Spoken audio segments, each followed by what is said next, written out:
Hair fall ఎక్కువగా అవుతున్న వాళ్ళకి ఈ ఆయిల్ చేసుకొని పెట్టుకున్నారంటే హెయిర్ ఫాల్ కంట్రోల్ అవుతుందండి. హెయిర్ కూడా ఒత్తుగా పెరుగుతుంది. వాటికి కావాల్సిన వస్తువులు వచ్చిందే బ్రింగ్రాజు, గుంటూరుగాకు, తులసాకులు, కరివేపాకు, మెంతులు, గోరింటాకు, నిమ్మ చెక్క, మందార పువ్వులు, మందారం ఆకులు, ఉసిరి, కలబంద, వీటన్నిటిని కలిపి కొబ్బరి నూనెలో మనం ఆయిల్లో బాగా ఫ్రై చేసి వడగట్టేసి హెయిర్కి ఒక బాటిల్ వేసుకొని అప్లై చేసుకుంటా ఉన్నామంటే హెయిర్ గ్రోత్ బాగుంటుంది. హెయిర్ ఫాల్ అనేది ఉండదండి. నేను దీన్ని యూస్ చేస్తున్నాను.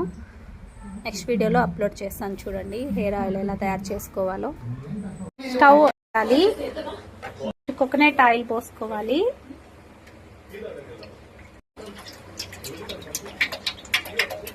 ఒక లీటర్ ఉంటుందండి ఆయిల్. 2 మెంతులు వేసుకుందాము. బ్రింగ్రాజు, గుంటగరగాకు, కరివేపాకు, తులసాకులు గుప్పెడు, కాయలు, గోరింటాకు,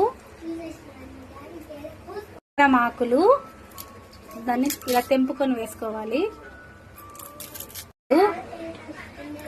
బాగా కలుపుకోవాలి, స్లోగా తిప్పుకోవాలి.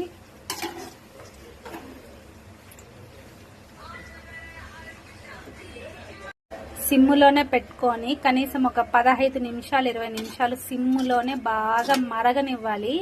మాడకూడదు, నల్లగా అవ్వకూడదు. బాగా ఇలాగే మరగించాలి స్లోగా. మందార పువ్వులు చిన్నవిగా కట్ చేసుకుంది, కడిగి వాష్ చేసుకోవాలి. కలబందని,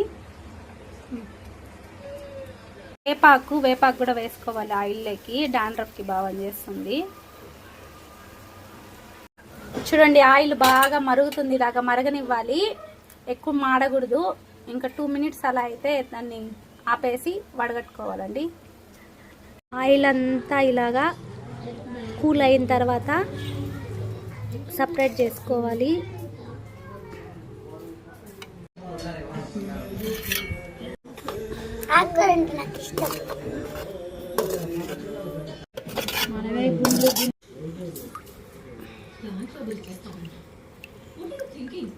హెయిర్ ఆయిల్ రెడీ అయింది. చూడండి ఎలా వచ్చిందో, కలర్ కూడా బ్లాక్ కలర్లో వచ్చింది. ఆయిల్ చూడండి ఎలా అయిందో. ఇప్పుడు ఇది ఇందులోకి బాటిల్లోకి మళ్ళీ ఇలాగే స్టోరేజ్ చేసుకోవాలి. రెడీ అయిందండి. ఈ బాటిల్లోకి స్టోరేజ్ చేసి పెట్టుకోవచ్చు ఇలాగే. ఇంకా డైలీ వాడుకుంటే హెయిర్ ఊడిపోకుండా బాగా స్ట్రాంగ్గా. ఈ ఆయిల్ ఎలా అప్లై చేసుకోవాలో హెయిర్ చూపిస్తాను చూడండి.